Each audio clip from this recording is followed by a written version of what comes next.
আসসালামু আলাইকুম বন্ধুরা, সবাই কেমন আছেন? আমি আলহামদুলিল্লাহ ভালো আছি। আবারও ব্যাচেলার পার্টি থেকে একটি রেসিপি নিয়ে হাজির হলাম। কচু শাক রান্না করা। কচু শাক খেতে খুবই সুস্বাদু লাগে যদি ঠিকমতো রান্না করতে পারেন।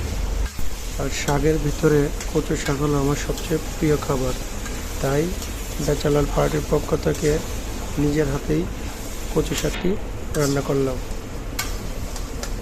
কচু শাক রান্না করতে তেমন কিছু লাগে না। হলুদ, মরিচ, আদা, রসুন, পাঁচফোড়ন এবং একটু আচার বা টক জাতীয় কিছু হলে ভালো হয়। তাই আমি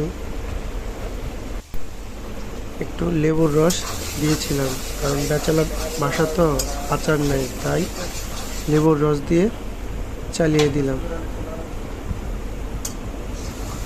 যখন কচু শাকটি রান্না করছিলাম, কালারটা দেখতে সেই সুন্দর লাগছিল, মনে হচ্ছিল খুবই সুস্বাদু হবে। যখন খেতে বসছিলাম, সবাই যখন বলতেছিল ভাই শাকটা খুবই সুস্বাদু হয়েছে, তখন নিজের কাছেও শুনতে ভালো লাগছিল। খেতে